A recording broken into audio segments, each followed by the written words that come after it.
So welcome to my YouTube channel. This is for general English. Okay, one sort of practice set. इस practice set में हर practice set में आपको 10 question देखने को मिलेगा. ठीक है. एक पहला क्वेश्चन जो है एरर फाइंड आउट करना पड़ेगा आपको. Are not your father and your elder brother out of town.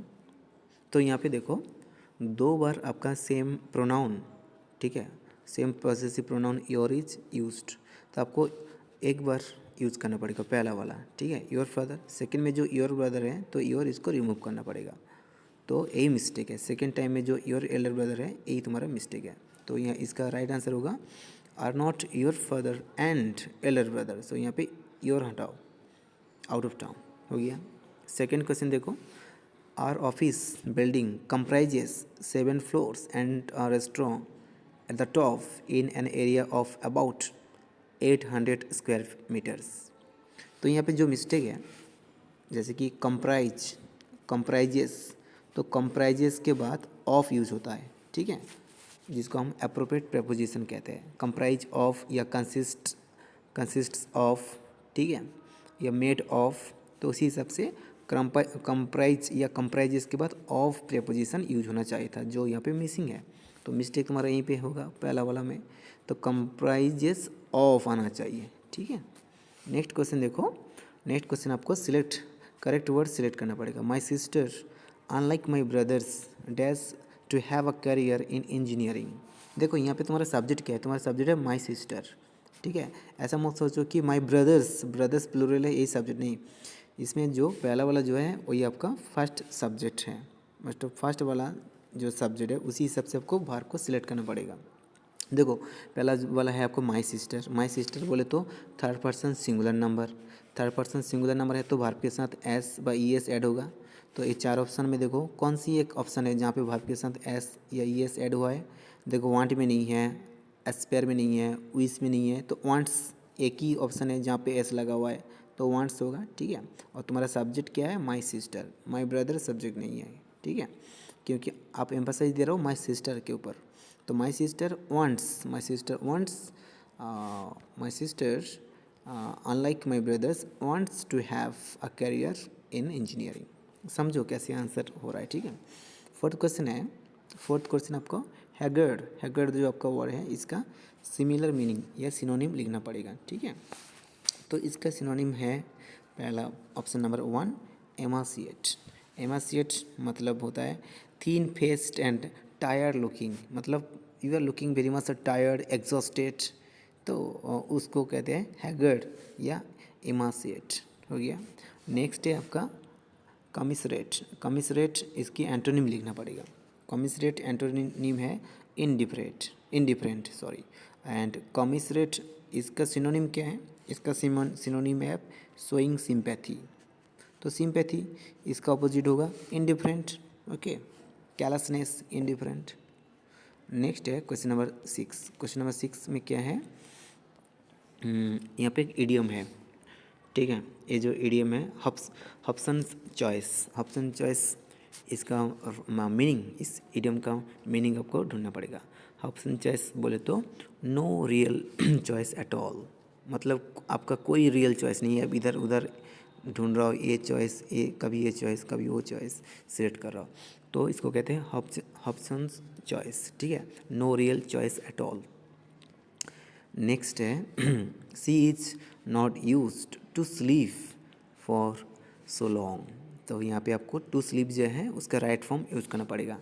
देखो जहाँ पे आपको नॉट यूज्ड है ना, यूज वर्ब हुआ है, उसके बाद जब टू होता है, टू के बाद वर्ब की आईएनजी फॉर्म यूज करना पड़ेगा. बोले तो टू स्लीपिंग. ठीक है, she is not used to sleeping for long. ऐसा नहीं है कि she is not used to sleep for long. यहाँ पे होगा टू स्लीपिंग, यूज के बाद टू के बाद आपका भी प्लस आईएनजी. याद कर लेना रूल. नेक्स्ट है one who does not care for literature और आर्ट. ठीक है, उसको कहते हैं फिलिस्टाइन. ठीक है, उसको कहते हैं फिलिस्टाइन बोले तो एन अनकल्चर्ड पर्सन. ठीक है, ना पढ़ाई के बारे में, ना लिटरेचर, ना आर्ट के बारे में कोई मतलब नहीं है. तो फिलिस्टाइन और अनकल्चर्ड पर्सन हो गया. नेक्स्ट है आपको इनकरेक्ट. स्पेल्ड वर्ड को ढूंढना है। देखो प्रीसीड, प्रोसीड, रिसीड, सक्सीड। देखो प्रोसीड, सक्सीड, रिसीड सेम है, यहाँ पे दो प्रीसीड है, एक गलत है। प्रीसीड का स्पेलिंग रिसीड जैसे होगा तुम्हारा, बोले तो PRECEDE, ठीक है। तो ए मिस्टेक था और ये तुम्हारा करेक्ट हो गया। नाउ नेक्स्ट है आपको सीक्वेंस ढूंढना है। P देखो, the magnitude of the interdependence depends on the technique of production causing the shift in the food supply curve, ठीक है। इसके आगे क्या है, interdependence of food and labour market is important for the development process.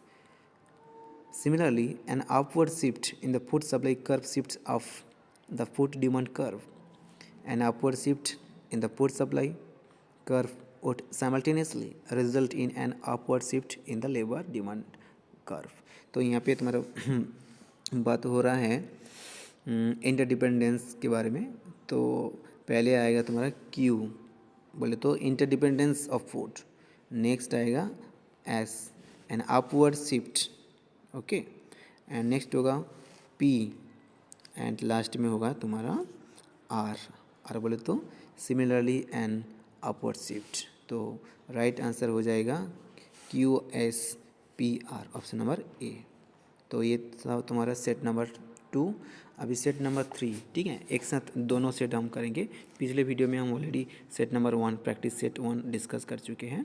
तो अभी तीसरा set है और इस वीडियो में वीडियो की सेकंड सेट है, ठीक है। सेम पैटर्न फॉलो है यहाँ पे भी वही 10 क्वेश्चन है। तो पहला क्वेश्चन जो है आपका कॉमन एरर ढूंढना पड़ेगा। The reason Priya was late to the meeting is because her flight was delayed. देखो यहाँ पे बहुत सारे मिस्टेक आपको देखना मिलेगा। The reason Priya was late, बताओ, आप पढ़ो और बताओ आंसर क्या होगा।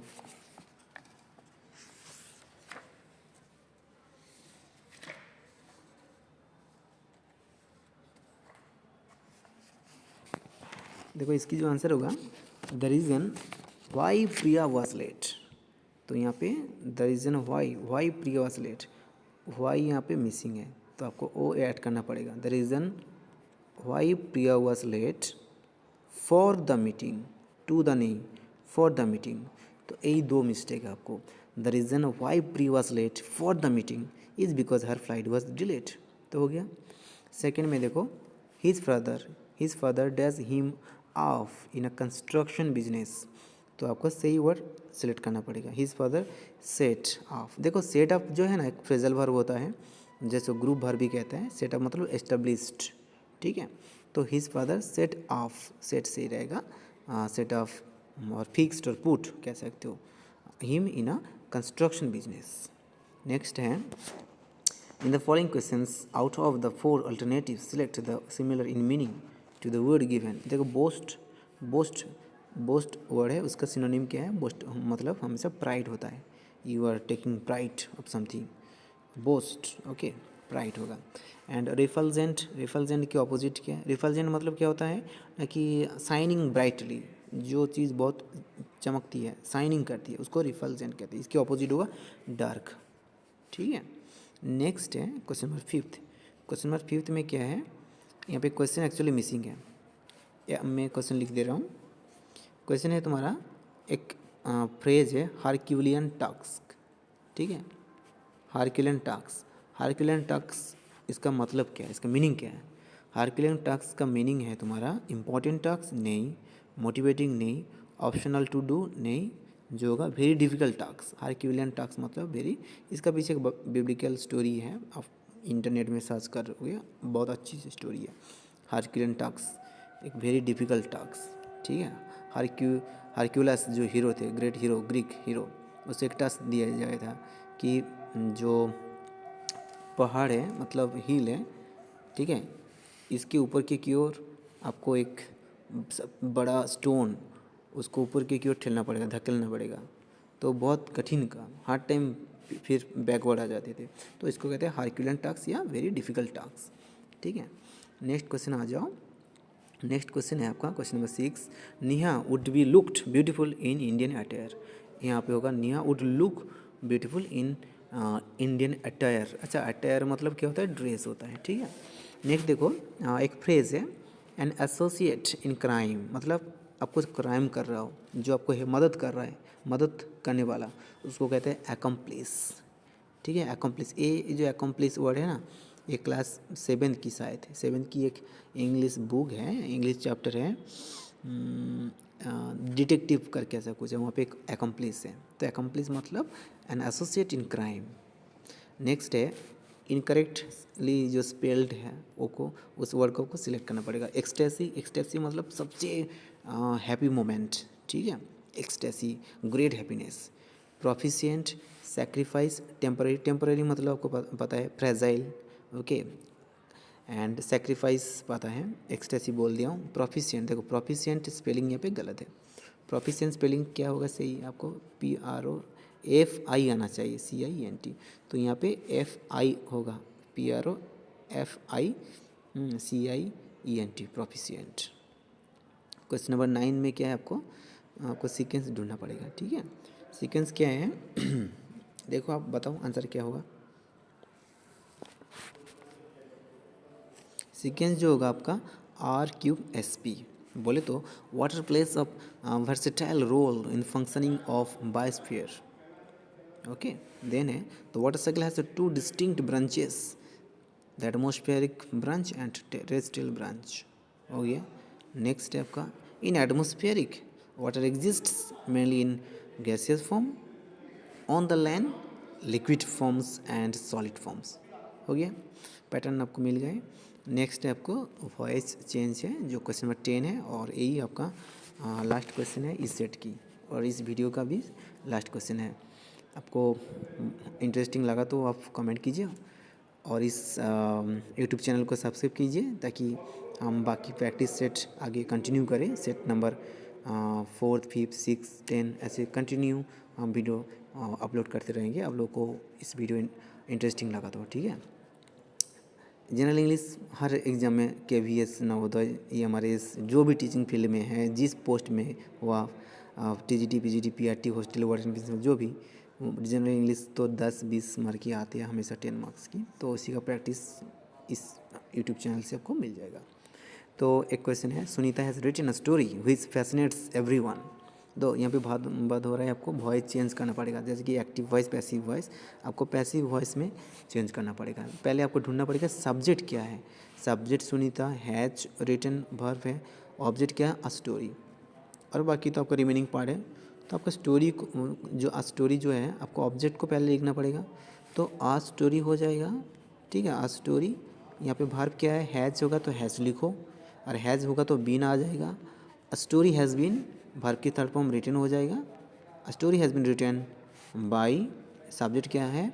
सुनीता, बाकी जो है लिखो। तो यहाँ पे कौन सी ऑप्शन सही है? पहला वाला, असुनीता है, sorry, story has been written by Sunita, who is fascinates everyone.